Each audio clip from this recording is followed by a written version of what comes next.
I couldn't believe my eyes as I pulled up to my house after a long day at work. There they were, bright orange traffic cones blocking my driveway with a crudely made cardboard sign reading community property. Do not park. I sat in my car for a moment, wondering if this was some kind of joke. I'd only been living in Oakwood Estates for 3 months, but this was a new level of absurdity even for this neighborhood. With a sigh, I got out of my car and began moving the cones aside. That's when I heard it. The shrill voice that had become the soundtrack to my home ownership nightmare. "Excuse me, what do you think you're doing?" Karen Winters stormed across the street from her impeccably landscaped yard, her highlighted bob bouncing with each aggressive step. "Those cones are there for a reason. That driveway is not yours to use however you please." I placed the cones on my lawn and tried to keep my voice steady. "Karen, this is my driveway. I own this house and the driveway comes with it."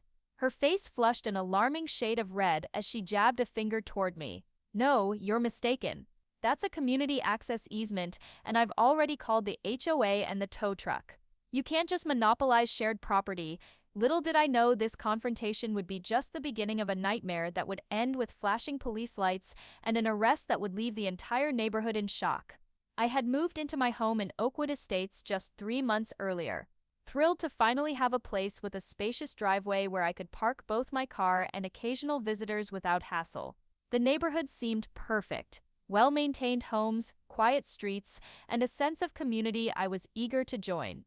That dream lasted approximately 48 hours before I met Karen Winters, the president of our homeowners association. She appeared on my doorstep the day after I moved in, clipboard in hand and a smile that didn't quite reach her eyes. "Welcome to Oakwood Estates," she said with practiced enthusiasm. "I'm Karen Winters, HA president. I just wanted to drop by with some friendly reminders about our community standards." She proceeded to hand me a 12-page document of rules and regulations, highlighting sections about proper garbage complement, approved mailbox designs, and the exact shade of beige I was allowed to paint my house if I ever decided to repaint. I nodded politely, thanked her, and thought that would be the end of our interaction. I was wrong. Just a week later, Karen knocked on my door again, this time with concern etched across her face. "I noticed you've been parking in your driveway," she said, as if reporting a serious crime. "Yes," I replied, confused by her statement. "That's what driveways are for." She tilted her head and gave me a condescending smile. "Actually, in Oakwood Estates, that particular area is considered a common access easement. You can't block it with a parked car. It inconveniences the entire neighborhood." I looked past her to my driveway, which led directly to my garage and didn't connect to any other property. "I don't understand. This is clearly my private driveway." Karen's smile tightened. "The HOA bylaws are very clear about this. I suggest you familiarize yourself with them." And with that, she turned and walked away, leaving me utterly baffled. The situation escalated rapidly from there. First came the written warnings slipped into my mailbox, each one citing obscure sections of the HOA regulations about community access points and shared thoroughfares. Then I started finding notes tucked under my windshield wipers whenever I parked in my own driveway. "Violation," they read in Karen's unmistakable handwriting. "Continued infractions will result in fines and possible towing." I tried reasoning with her at the monthly HOA meeting, but she dismissed my concerns with a wave of her hand. "The rules apply to everyone," she announced to the room, though I noticed several other residents shifting uncomfortably in their seats. No one spoke up to contradict her. Later that week, I ran into my next-door neighbor, Mike, who sheepishly admitted that Karen had been terrorizing the neighborhood for years. "Most of us just try to stay out of her way," he explained. "Last year, she had Jim's classic car towed because the color wasn't on the approved list. It took him weeks to get it back." I was determined not to be intimidated, but my resolve was tested when I returned home from a dinner with friends to find my driveway empty. My car had been towed without any notice. The next morning, I confronted Karen as she was pruning her roses. "You had my car towed for my own property," I said, struggling to keep my voice level. She didn't even look up from her gardening. "That's what happens when you hog what belongs to everyone," she replied with smug satisfaction. "Maybe now you'll learn to respect our community guidelines." It cost me $300 to retrieve my car from the impound lot, and my patience was officially exhausted. That weekend, I drove to the county records office and requested copies of my property documents. The clerk was surprisingly helpful, especially after I explained my situation. "We get a lot of HOA disputes in here," she said with sympathy as she handed me the paperwork. The documents were crystal clear. The driveway was 100% part of my private property. There was no easement, no community access point, nothing that even remotely suggested it was meant for public use. Armed with this evidence, I attended the next HOA board meeting. Copies of the property survey and deed in hand, I presented my case calmly, showing the documentation to each board member. Some nodded in understanding, but when Karen saw the papers, her expression darkened. "These are obviously fake," she declared, standing up from her seat at the head of the table. "Anyone can doctor documents these days. That driveway has always been community property, and it will remain so under my watch."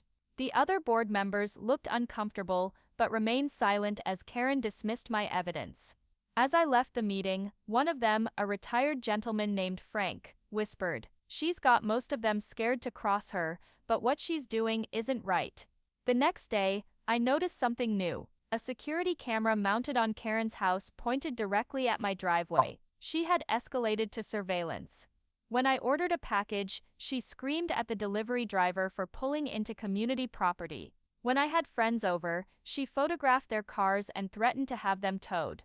It was clear that Karen wasn't just enforcing rules, she was waging a personal war. I'd reached my breaking point.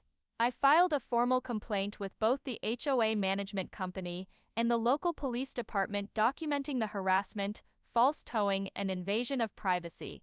The officer who took my report seemed familiar with Karen. "We've had other calls from your neighborhood," was all he would say.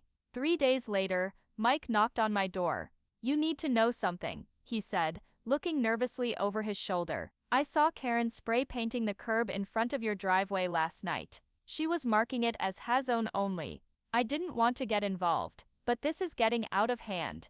I thanked him for the tip and immediately ordered my own security camera. I installed it that evening, positioning it to capture my driveway and the curb area. I didn't have to wait long for results. At 6:30 the next morning, the camera caught Karen creeping onto my property, a can of spray paint in hand. She defaced my curb with large blue letters spelling "No Parking HOA Enforcement." Then, looking directly into the camera, she shouted, "It's not yours. This is for the good of the community." I had her now trespassing and vandalism captured in high definition. I downloaded the footage and called the police non-emergency line. They asked me to bring the evidence to the station, which I did immediately. The officer who reviewed the footage shook his head. "This is clearly harassment and property damage," he confirmed. "We'll be paying Mrs. Winters a visit." I wasn't home when they arrived, but my camera caught the whole thing. Karen was in the process of placing her orange cones in my driveway again, when 2 police cruisers pulled up. The officers approached her calmly, but she immediately went on the offensive, waving her HOA rulebook in their faces. "I'm enforcing community standards," she shouted as they explained why they were there. "This driveway is neighborhood property. I have every right to protect it from selfish residents." The officer's response was measured but firm. "Ma'am, we have documentation showing this is private property, and we have video evidence of you trespassing and vandalizing it. I'm going to have to ask you to come with us." Karen's face went from red to purple. "Do you know who I am? I've been president of this HOA for 9 years. You can't arrest me for doing my job." But they could, and they did. As they escorted her to the police car, handcuffed and still protesting loudly, she looked at the neighbors who had gathered to watch and shrieked, "This whole street will thank me one day. I'm the only one protecting our property values." The charges against Karen were serious: criminal trespassing, vandalism, filing false police reports for the towing incident, and harassment. The judge set her bail at $5,000 and issued a restraining order preventing her from coming within 100 feet of my property. At the emergency HOA meeting called the following week, the board voted unanimously to remove Karen as president. As the verdict was read, her face contorted in disbelief. "This is a mistake you'll all regret," she hissed, glaring at each board member in turn. "I've given everything to this community.